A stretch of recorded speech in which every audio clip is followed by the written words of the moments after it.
Dan untuk mengetahui kondisi terkini banjir dan longsor yang melanda sejumlah provinsi di Pulau Sumatera, kita bergabung dengan jurnalis Kompas TV, Rizka Devi di Aceh, Emir Syah Purba di Medan, Sumatera Utara. Saya ke Rizka terlebih dahulu. Rizka, seperti apa kondisi terkini di Aceh?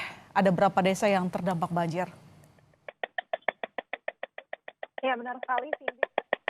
Ini usai hujan deras yang mengguyur Aceh selama 3 hari terakhir ini menyebabkan hampir seluruh wilayah Aceh ini tergenang banjir, dampak banjir. Seperti pada saat saya melaporkan ini, saya melaporkan langsung dari Kota Banda Aceh, di mana ini merupakan salah satu rumah warga yang ikut tergenang banjir, dan juga ketinggian banjir ini berkisar antara 30 cm sampai dengan 50 cm, dan ini kalau bisa dilihat memang sudah mulai surut.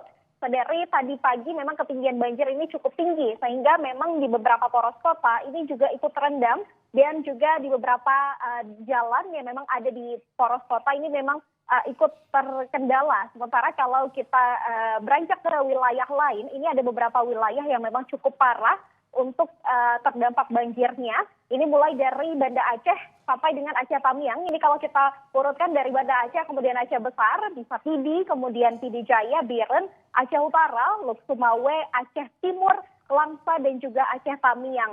Dan juga ada 2 wilayah lainnya yang memang banjir disertai dengan tanah longsor, yakni Benar Meriah dan juga Pakenwan. Nah, untuk beberapa data sementara yang kami peroleh dari BPBD setempat ini ada dari BPBA, ada dari 23 kabupaten kota yang ada di Provinsi Aceh. Saat ini memang ada 119 ribu jiwa yang memang terdampak, dan juga ada dari 33.817 KK. Dan pengungsi yang terdata ini ada 20.000 jiwa sampai dengan dari 6.000 KK, dan juga untuk korban yang meninggal, hilang, dan masih dengan kerusakan ringan untuk rumah dan juga bangunan-bangunan lain, ini masih dalam tahap pendataan. Sementara untuk beberapa daerah yang memang tergolong cukup parah terdampak banjirnya ini ada di wilayah Pidi, ini ada 7.000 jiwa, 7.585 jiwa yang memang terdampak, dan juga di Aceh Timur, di Aceh Tamiang, dan juga di Aceh Utara. Sementara untuk proses evakuasi ini memang sudah mulai dilakukan dari kemarin, dan juga proses evakuasi ini melibatkan tim gabungan mulai dari BPBA, kemudian BPBD, dan Basarnas, TNI Polri, beserta juga dibantu oleh relawan baik mahasiswa maupun komunitas-komunitas lain beserta dengan warga. Dan juga kita akan update informasi terbaru terkait dengan perkembangan banjir di Aceh. Cindy.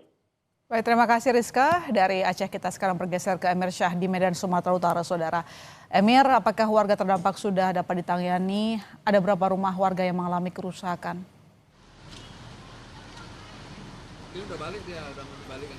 Ya, selamat petang Saudara. Sampai dengan saat ini debit air di sungai yang ada di Kota Medan masih tinggi, dan sejumlah daerah di Kota Medan masih tergenang banjir. Setidaknya informasi yang saya peroleh ada 21 kecamatan yang terdampak banjir di Kota Medan, meskipun tidak setiap kelurahan yang ada di kecamatan tersebut terdampak banjir. Dan seperti di belakang saya, Saudara, ini merupakan salah satu sungai yang ada di Kota Medan. Ini merupakan aliran Sungai Deli, yang di seberangnya dapat Anda lihat adalah kawasan penduduk bernama Kampung Aur yang berada di Kecamatan Medan Maimun. Di sini, Saudara, saya informasikan ada sekitar 100-an kepala keluarga yang terdampak akibat banjir ini. Memang Kampung Aur ini merupakan salah satu yang terparah yang terdampak banjir di Kota Medan, karena memang letaknya berada persis di samping Sungai Deli. Dan untuk warga yang berada di Kampung Aur ini sendiri, Saudara, sudah dievakuasi tadinya, begitu juga dengan posko pengungsian yang telah didirikan oleh BPBD dan juga dapur-dapur umum yang telah disediakan untuk mengurangi beban para pengungsi. Dan juga selain merendam kawasan di Kampung Aur ini, Saudara, banjir juga menggenangi sejumlah kawasan lainnya seperti di Kecamatan Medan Selayang dan juga Kecamatan Medan Sunggal, yang mana banjir memiliki ketinggian yang bervariasi mulai dari 1 hingga 2 meter, yang tentu mengakibatkan warga yang mengakibatkan aktivitas warga lumpuh. Begitu juga dengan ruas-ruas jalan yang tergenang, Saudara. Setidaknya ada beberapa ruas jalan nasional yang lumpuh total akibat banjir yang melanda kota Medan pada hari ini, seperti jalan lintas Medan Binjai, yaitu di Jalan Gatot Subroto, dan juga jalan lintas Medan Tebing Tinggi yang berada di Jalan Sisinga Mangaraja. Informasi tadi juga saudara, untuk di Jalan Gatot Subroto dikarenakan tingginya banjir yang menggenangi jalan, sehingga para pengendara sepeda motor dialihkan untuk masuk ke tol C Semayang untuk nantinya diarahkan keluar ke tol Helvetia, karena memang sebagian ruas jalan di kawasan tersebut tidak dapat dilalui oleh pengendara. Dan hingga sampai sore ini saudara, hujan masih terus mengguyur kota Medan yang dikhawatirkan akan mengakibatkan debit air sungai yang ada di kota Medan ini masih terus tinggi, dan dikhawatirkan juga debit air banjir yang menggenangi kota Medan ini belum tampak kapan akan mengalami surut. Ya, potensi banjir masih tampak akan berlanjut.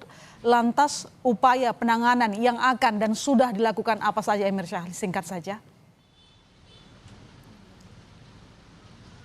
Ya, tentu saudara, untuk penanganan sendiri dari BPBD dan juga pemerintah setempat, langkah pertama adalah mengevakuasi warga-warga yang terdampak banjir yang mana tidak bisa melakukan evakuasi mandiri. Seperti di belakang saya, Kampung Aur ini saudara, evakuasi dilakukan dengan menggunakan perahu karet. Begitu juga langkah selanjutnya adalah mendirikan posko-posko di tempat yang lebih tinggi dan lebih aman agar warga yang terdampak banjir dapat beristirahat ataupun melakukan aktivitas lainnya. Begitu juga dengan dapur-dapur umum yang untuk menyediakan pasokan makanan pengungsi. Baik, terima kasih Emir Syah dari Medan, Sumatera Utara, dan sebelumnya juga ada Rizka dari Aceh. Terima kasih rekan-rekan, selamat kembali bertugas. Kompas Petang masih akan kembali dengan informasi Majelis Hakim Pengadilan Negeri Jakarta Pusat menolak eksepsi yang diajukan selebritas sekaligus terdakwa kasus peredaran narkotika di Rutan Salemba, Ahmad Zoni.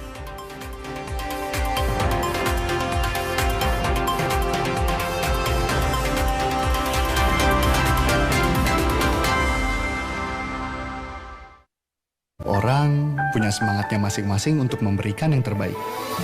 Terima kasih untuk kamu yang tidak bercerita, tapi selalu semangat 100%. Kopi Kapal Api. Jelas lebih enak.